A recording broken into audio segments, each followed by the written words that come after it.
Hello, everyone. You're in the office with Joseph Skoda. G.I. Joe Skoda in the flesh. I used to think of myself as a good speaker, good lover, good parent, good at a lot of different things in my life. And I am good at those things. But I'm sure you had to add to say, good at a lot of things, a master of none, skilled in so many different areas, but don't know none.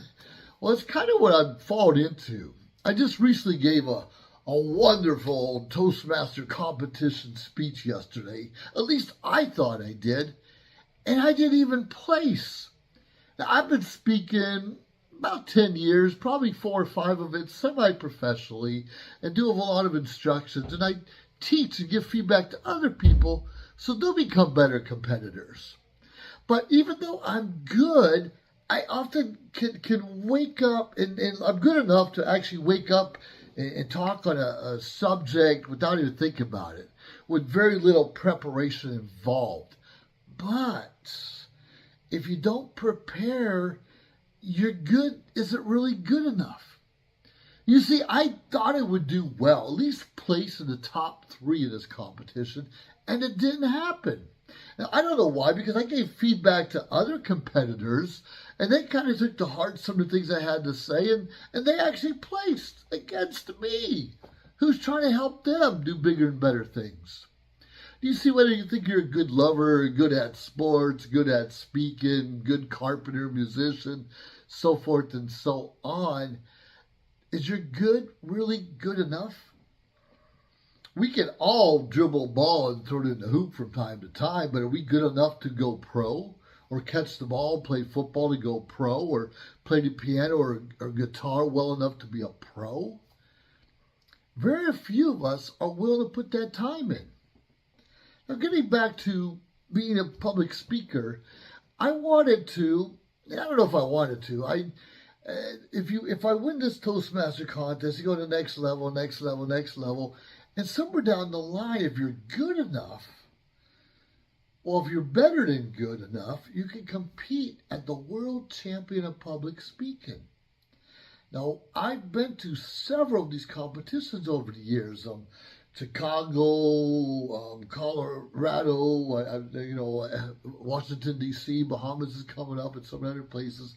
People from around the world will compete. And guess what? Their good had to be good enough. Or not necessarily, their better had to be better than their good. Unless they're gooder than their better. The point is, we all should accept feedback in our life. If 4 or 5 people telling us we're doing the same thing wrong, we need to kind of put that into perspective, like, maybe they're right. Now, if 5 people come to you and tell you 5 different things wrong, you can kind of pick and choose who you think is right or wrong. But the bottom line is we need to prepare for that moment, not necessarily speaking, even marriage. We need to prepare and make sure we're emotionally, spiritually, mindset in the right place, all those great things, to be that great husband, to be that great wife. And we're not going to be perfect to start off with. We're not going to be perfect at riding a bike or perfect at even doing podcasts. I've been doing interviews for a long time, and I've been giving presentations and a little bit about my life and my perspective for many years now, and I've so many videos, and some are better than others. And I'm going to tell you, when I actually take the time to prepare, when I actually try to take the time to request and welcome feedback, when I really take the time to practice, my good speech, my good presentation becomes just a little bit better. Now, a little bit better is what gets us in the game. That little bit better pays dividends. That little bit better makes us that better spouse and better parent for our children. That little bit better, and that little bit better can get a little bit better over time, even more. And that over time doesn't have to be a long time. But we have to be welcome to feedback, to advice, to recommendations. And tell some people just to shut up and get out of our way because they have no idea what they're talking about. We don't want to take advice how to raise our children for people who don't have children. We don't want to take advice from people who failed at a business going to tell us how to run a business. We don't want to take advice from people who've been through several divorces telling us how to stay married. They all have good pointers, I'm sure, but we want to talk to the one who's been married 20, 30, 40, 50 years. We want to talk to one who still can talk to his children even when they hit adulthood. We want to talk to the one who is successful in their business. The same goes with speaking and everything else in life. Even if you're trying to build a house or something, learn, grow, and don't be afraid to try something new. And here's one of my problems I had for a long time. It's asking questions. You know, at least us guys, we don't like to ask directions or even help for anything. And I am definitely one of those guys. But what happens if we focus and are open, say, yeah, things aren't quite going right here, and talk to an elder, a mentor, even a parent, say, things aren't going right in my marriage. What should I do here? I'll tell you, one time my dad told me I had some marital problems, and he said, well, son, I'm sure you'll do okay. That was it. He wasn't going to give me no advice.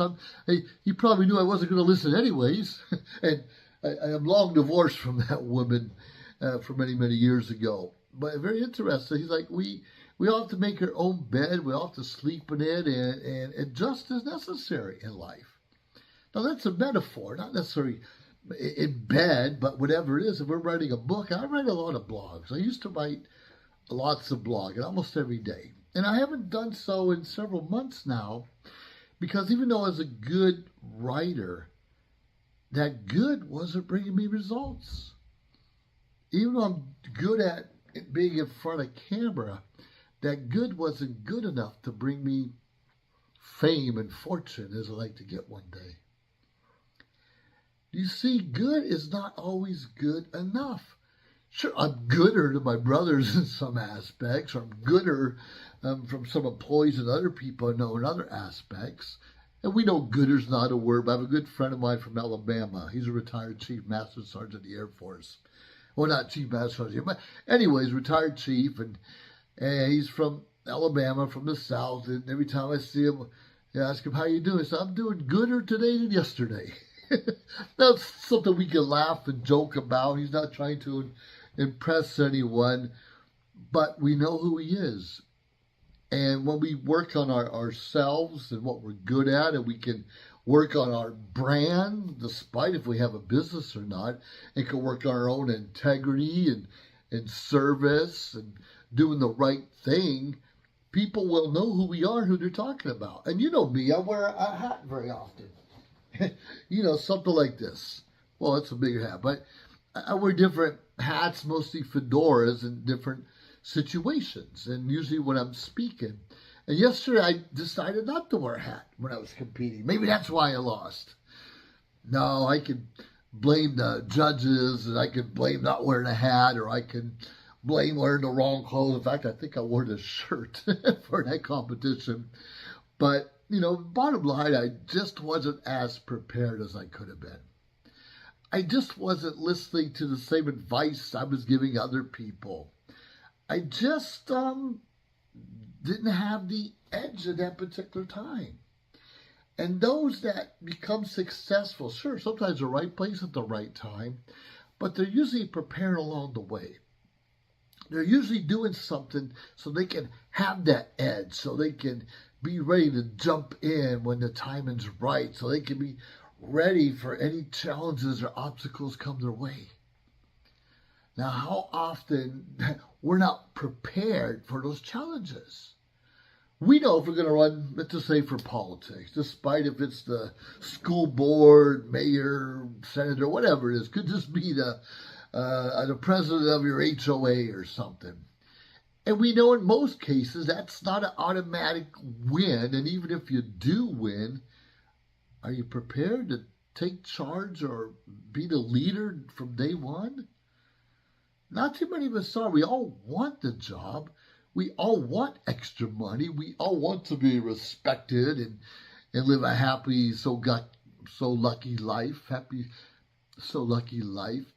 But But are we prepared? Are we putting in the effort? Are we asking the questions? Are we setting up our calendar? Do we have the right computer systems? Are we in the right phone? Do we have the right people around us to ensure that you and I can make it to the next step? Like I told you, if 5 or 6 people or even 3 people keep telling you, you need to get rid of the hat, you need to get rid of the hat, you need to get rid of the hat, you might want to listen. But 5 people say, well, you get rid of the hat, well, you should wear a tie, I think you should talk lower, maybe get a haircut.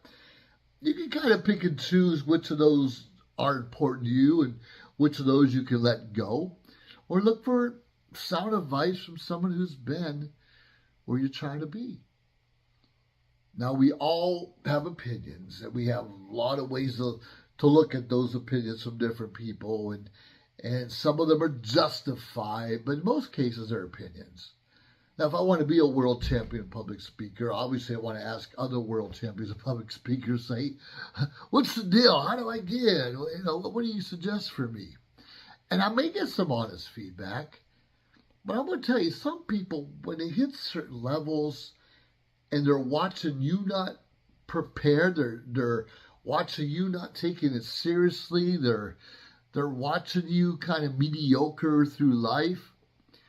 They're not necessarily going to give their best effort to us because they don't feel, and rightfully so, they're not going to feel that we deserve to be there. We can't just take shortcuts in life and expect I'm number one. Now, there are shortcut systems for businesses, which I'm very much involved in. In fact, I'm getting artificial intelligence here really soon because there are shortcuts that can help me get my message out a little bit more clearer, better, and faster than I can on my own. But in life and other aspects of competing, of training, of relationships, there's no shortcuts. We maybe like to think there are, but there's no real shortcuts in life. You and I have to put the work in. You and I have to make that real effort. You and I have to make a difference and beat the next guy or gal to get in where we want to be. So what makes us so stubborn where we don't want to make it? Now, I know people who've always get good grades in school, and they never study. I was one of those people a little bit in high school. I didn't have to study very hard. I understood concepts. I knew how to read and look for an answer right away. I was pretty good at that. But when it came to the military and I had a test for each rank, each promotion, I was horrible. I did okay in my career and very thankful for that. But I was a horrible test taker for the military, and I did 21 years. Now, if I had to study harder than most people, and maybe some concepts didn't quite jive with me, and maybe I wasn't supposed to be a career airman in the Air Force. Maybe I was, maybe I wasn't. And that's okay, but if I got promoted so fast, let's say I made every rank the first time, would I have been mentally, physically, emotionally prepared for that next position? I would have enjoyed the money, but as you move up the ranks comes more responsibility. Whether you're in the military, the civilian world, or even a career, a business you start, there is more responsibility. You're no longer just responsible for yourself. In most cases, you're responsible for people and their growth, and you're responsible for a budget and making sure that doesn't go too low. Now, I've been in charge of budgets, and in most cases, usually made a little bit of money in there, which was always good. But I had shortcomings. I've had some shortfalls. I'm like, where did that $10,000 go? Where did that $100 go? Where did my lunch money go? And we have to pay attention to that. Were we really prepared? Did we get the advice of our predecessor to help ensure that we're going to be able to manage and make it to the next level properly? Or were we just too arrogant and say, that's nice, thank you for serving, I got this from here. Yeah, I've been that a little bit. There have been some leaders ahead of me, and I just couldn't wait to take their place because I knew I could do a better job or a gooder job. And some ways I did. My vision usually was better. I had better ideas in my mind, but you have to think about the people surrounding you. They could be loyal, more loyal to that person than they're going to be to you. And where did the budget come from? Where do we cut things, and where do we add things to ensure that everything's going a little bit more smoothly? And most of us really aren't as prepared as we like to be, as I mentioned. So good is good, better is better, best is best, as they say. Now, where do you fit in, and how often do you think you need to tweak your good? One of the problems is, at least me as a speaker, I think I'm always good, and just a little tweak and I can just be great overnight. Well, too much good does not help you become great, does not necessarily help you become better.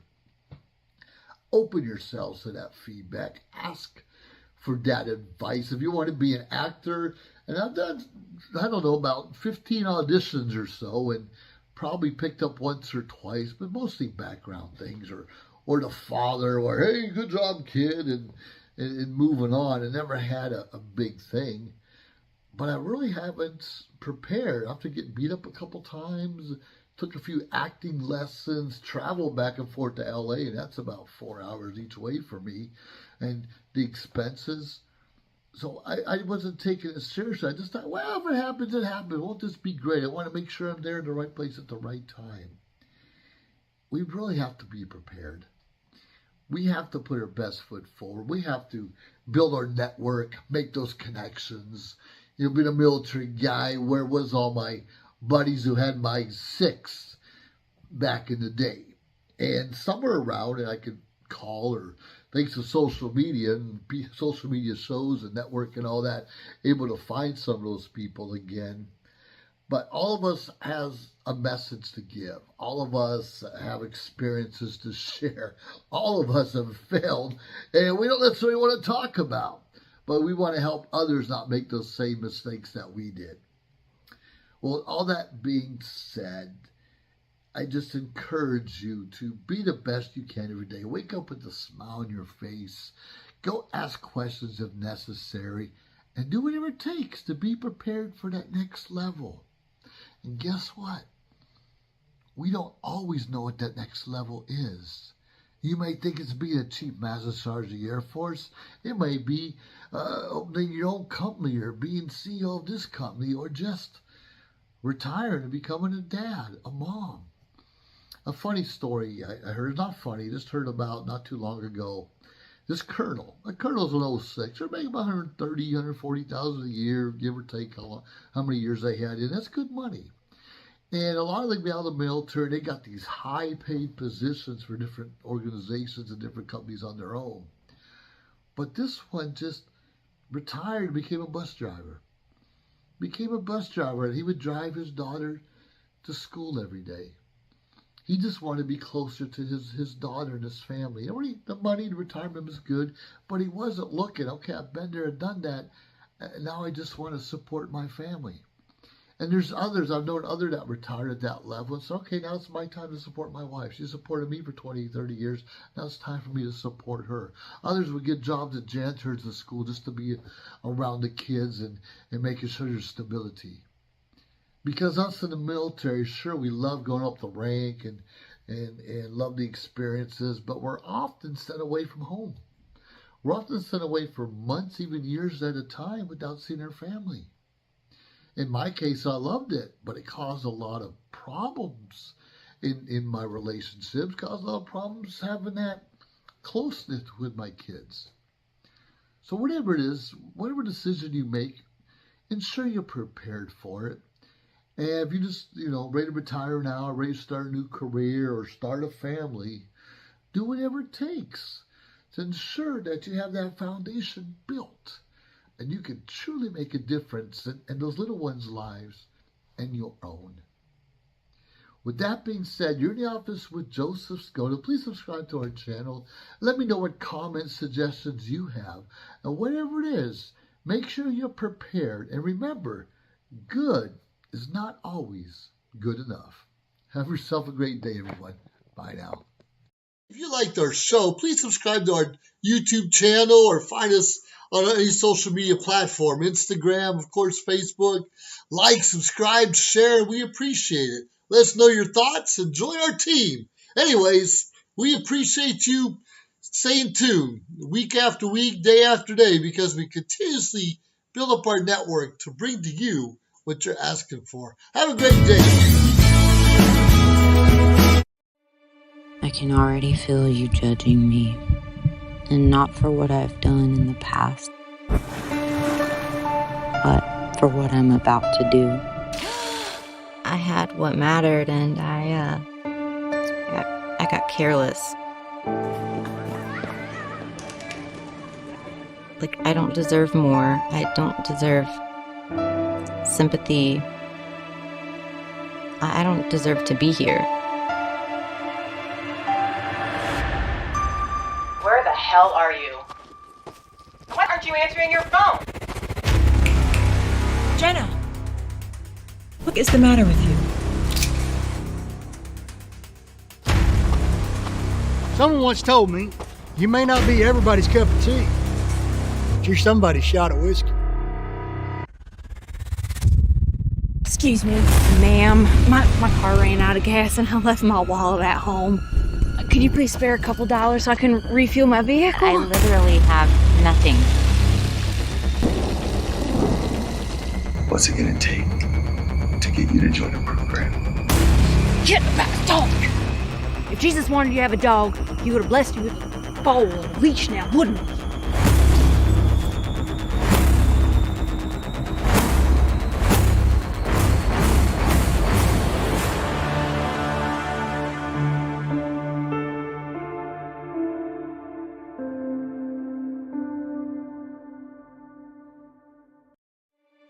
I can already feel you judging me, and not for what I've done in the past, but for what I'm about to do. I had what mattered, and I got careless. Like, I don't deserve more. I don't deserve sympathy. I don't deserve to be here. Where the hell are you? Why aren't you answering your phone? Jenna! What is the matter with you? Someone once told me, you may not be everybody's cup of tea, but you're somebody's shot of whiskey. Excuse me, ma'am. My car ran out of gas and I left my wallet at home. Could you please spare a couple dollars so I can refuel my vehicle? I literally have nothing. What's it gonna take to get you to join the program? Get back, dog! If Jesus wanted you to have a dog, he would have blessed you with a bowl and a leash now, wouldn't he?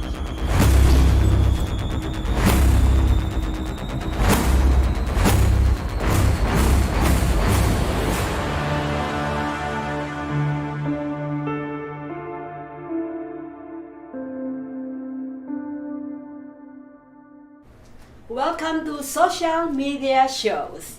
Have you been watching social media shows recently? Of course you have.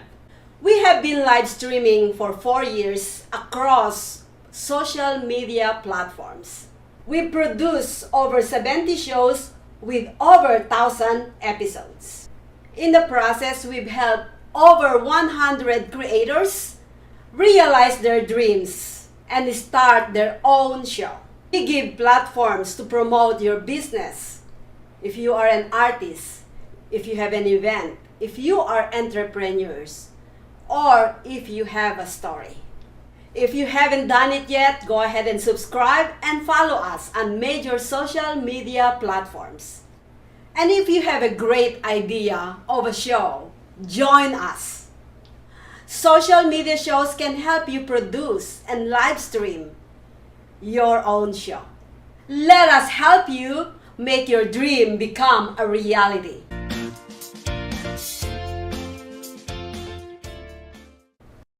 Welcome to social media shows. Have you been watching social media shows recently? Of course you have. We have been live streaming for 4 years across social media platforms. We produce over 70 shows with over 1,000 episodes. In the process, Hello, everyone. This is Joseph